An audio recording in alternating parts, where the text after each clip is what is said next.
여러분은 한 달에 얼마나 쓰고 계신가요?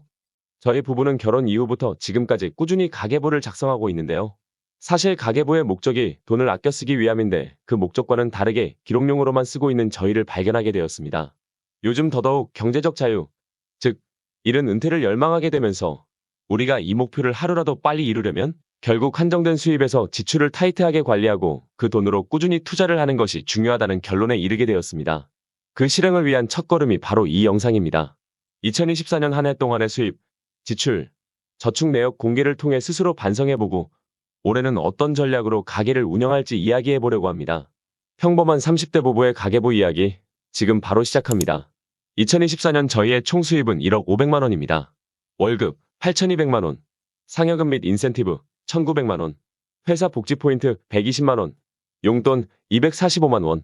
모든 수입은 세후 기준으로 실제 통장에 찍힌 금액입니다. 여기서 용돈이 뭐지? 궁금하실 수도 있을 텐데 생일, 여행 등의 이유로 가족에게 받은 용돈을 의미합니다. 2024년이 용돈을 많이 받은 해이긴 했어요. 수입이 많아 보이나요? 작아 보이나요? 저희는 둘의 경력에 비해서는 부족하다고 생각하고 있긴 한데요. 회사에 귀속되어 있는 직장인으로 불만이 있다면 결국 방법은 두 가지죠. 이직을 하든 엔잡을 하든. 이제 문제의 지출입니다. 저희는 지출을 11개 항목으로 나눠서 관리하고 있는데요. 결론부터 말하겠습니다. 월 평균 지출의 합은 433만 원입니다. 첫 번째, 고정지출 151만 원, 주거비 32만 원, 보험료 49만 원, 통신비 10만 원, 구독료 5만 원, 용돈 25만 원, 모임 30만 원. 고정 지출만 해도 어마어마하죠? 보험료가 높은 편이긴 한데 저의 의지는 아니었습니다. 부모님의 의지였죠. 다행히 일부는 납입 만기가 가까워지고 있어 조금씩 줄어들 예정입니다. 두 사람 용돈 25만 원 너무 작지 않아? 라고 생각하실 수도 있는데 저 용돈은 진짜 순수 용돈입니다.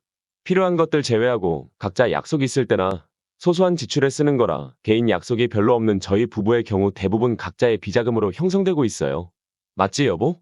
모임비가 꽤 많은 편인데 그중 10만 원은 부모님들을 위해 따로 모으는 돈이라 이 부분은 예비비 성격이 있다고 보면 될 것 같아요.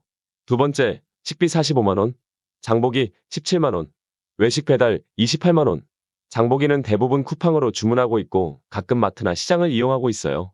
외식 비용에 가끔 저희가 부모님 식사 대접하는 비용이 녹여져 있어서 금액이 커 보이긴 하는데요. 올해는 최대한 집밥으로 소비도 줄이고 건강한 음식을 먹어보려 합니다. 세 번째, 생활용품 14만 원, 생필품, 소모품 6만 원, 생활용품 8만 원, 휴지, 각티슈, 바디로션 등이 생필품, 소모품의 범주에 들어가고요. 생활용품에는 전자제품, 주방용품 등이 포함되어 있어요. 네 번째, 의복, 미용 35만 원, 의류 16만 원, 자파 7만 원, 뷰티 10만 원, 헤어 3만 원. 옷이랑 신발은 사도 왜 맨날 없는 거죠? 뷰티 항목은 대부분 와이프의 화장품 구매 비용이고요. 그 외 일회성 꾸민 비용이 일부 포함되어 있습니다. 와이프는 사회생활을 위해 어쩔 수 없이 화장을 하는 편이라 저희가 경제적 자유를 이루는 순간 이 비용은 확 줄어들지 않을까 싶어요. 다섯 번째, 건강 45만 원, 병원 약국 2만 원, 영양제 2만 원, 운동비 41만 원. 둘 다 실비보험이 있어서 대부분 돌려받고 있습니다. 같이 요가를 하고 있어서 요가원에 들어가는 비용이 꽤 드는데요.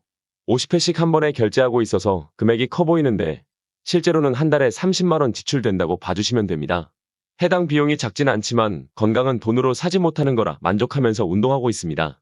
여섯 번째, 여가 23만 원, 문화생활 3만 원, 취미생활 5만 원, 여행 15만 원. 저희 둘 다 영화를 좋아해서 문화생활 대부분은 영화 보는 비용입니다. 취미생활은 주로 물놀이와 관련된 것들이에요. 자유수영 1일권, 스노클링 장비 등이 포함되어 있네요. 여행은 작년에 해외여행을 짧게 다녀온 비용이 포함되어 있습니다. 일곱 번째, 자기계발 13만 원, 강의 12만 원, 책 1만 원. 책은 두 달에 한 번 한 권 정도 사고 있고요. 강의비 대부분은 투자와 관련된 교육입니다. 여덟 번째, 경조사 868만 원. 해당 항목만 연누계 기준입니다. 부모님 493만 원, 친척 269만 원, 지인 100만 원. 2024년에 가족 행사가 유독 많고 지인들 결혼식도 꽤 있었긴 했는데 조금만 더 보태면 1,000만 원이라는 액수에 저희도 입이 쫙 벌어졌어요. 사람 도리하고 사는 게 쉽지 않다고 엄마가 종종 이야기했는데 엄마 말 틀린 거 하나 없네요. 아홉 번째, 자동차 21만 원, 주유비 12만 원, 수리비 6만 원, 기타 3만 원. 열 번째, 대중교통 6만 원, 11번째, 기타 7만 원. 세금 및 회사에 내는 회비 등의 항목이에요. 드디어 11가지의 지출 항목 정리가 끝났습니다. 어마어마하죠? 433만 원이라니? 육아와 해외여행 말고는 크게 돈 쓰는 게 없다고 생각했는데 정리하고 보니 이런저런 지출들이 정말 많더라고요. 그럼 저희는 미래를 위해 얼마를 저축하고 있을까요? 지출에 비해 저축은 아주 심플합니다. 연금저축 매월 55만 원, 대출 상환 매월 429만 원, 대출이 세 가지나 되는데요. 주담대, 회사 대출, 가족 대출. 인센티브를 받거나 돈이 어느 정도 모이면 추가로 대출을 갚는 경우도 있어서 매월 나가는 금액의 차이는 있어요. 정리해보면 저희는 1년에 1억 500만 원을 벌어서 5,200만 원은 지출하고 5,800만 원은 저축하고 있습니다. 잠깐만요. 뭔가 이상하죠? 5,800만 원 더하기 5,200만 원은 1억 1,000만 원인데. 맞아요. 저희의 가게는 작년에 적자였습니다. 사실 저희 몰랐습니다. 이번에 영상을 만들기 위해 준비하다가 500만 원 적자라는 사실을 알게 되었습니다. 작년 가게가 적자인 줄도 모르고 신나게 써댔던 거죠. 이제 정신 차리고 2025년에는 확실히 소비 컨트롤을 해보려고 합니다. 11가지 지출 항목 중 컨트롤할 수 있는 현실적인 항목은 식비, 생활용품, 의복미용, 여가, 경조사 이 5가지입니다. 먼저 경조사의 경우 원래 10만 원 내던 걸 5만 원 낼 수도 없고 돈 없다고 부모님께 가끔 드리는 용돈을 줄일 수 없기 때문에 삭제. 그럼 식비, 생활용품, 의복미용, 여가 이렇게 4가지가 남는데요. 가장 쉽게 컨트롤할 수 있는 부분이 식비와 의복, 미용 부분이라 해당 항목 위주로 노력해보려고 합니다. 우선 외식과 배달은 월 1회로 제한하고 건강한 집밥 위주로 먹기. 옷은 최소 5번 고민하고 진짜 필요한 경우 사기. 올해 여가 부분은 지출이 클 수밖에 없습니다. 몇 년 전부터 계획해두었던 해외여행이 예정되어 있기 때문입니다. 다행히 돈을 미리 모아두었기 때문에 인당 200만 원 정도만 지출하면 될 것 같아요. 고대하던 해외여행을 통해 조금은 지쳐있던 우리 부부를 충전할 수 있는 시간으로 만들어보려고 합니다. 그 힘으로 돌아와서 다시 또 일하고, 투자하고, 영상 만들어야겠죠? 그런데 여러분, 식비, 의복미용, 여가비를 컨트롤한다고 해서 저희가 원하는 목표에 조금 더 빨리 다가갈 수 있을까요? 매월 썼던 3가지 지출 항목을 더해보면 103만 원입니다. 저희 부부가 미쳐서 최대한 아껴서 반으로 줄인다고 한들 1년으로 치면 600만 원이 절약되는 것인데요. 600만 원 물론 작지 않은 돈이지만 목표에는 부족함이 있는 금액입니다. 결국 소비를 컨트롤하는 것은 한계가 있습니다. 좀 더 집중적으로 고민해야 할 부분은 수입과 투자. 수입을 어떻게 늘리고 투자 수익률을 높일지. 이 부분에 대해서 고민하고 그 고민을 실행하는 것이 중요할 것 같아요. 아니 중요합니다.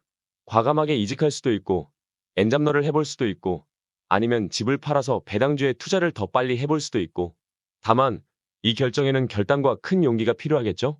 이 부분에 대해서 고민하고 있는 부분도 영상으로 만들어 볼게요. 저희의 리얼한 가계부 어떠셨나요?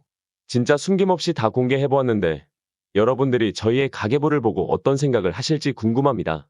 월급은 안 오르는데 물가는 계속 오르고 나중에 국민연금 받기는 힘들 것 같고 노후 대비를 제대로 하지 않으면 나중에 정말 후회할 것 같다는 생각이 자주 들어요. 특히 이른 경제적 자유를 원하는 저희 부부의 경우 수입을 늘릴 수 있는 방법을 고민하고 지출을 잘 컨트롤하고 투자 수익률을 높여서 차곡차곡 배당주를 잘 모아가야겠다고 다시 다짐하게 됩니다. 이번 영상이 저희에게 그리고 보시는 여러분들에게도 지출 관리와 소비 습관 점검에 작은 자극이 되었으면 좋겠습니다. 저희 부부는 올해도 열심히 가계부를 정리하고 있는데요. 다음에 2025년을 결산하는 영상에서는 이렇게 말할 수 있었으면 좋겠어요.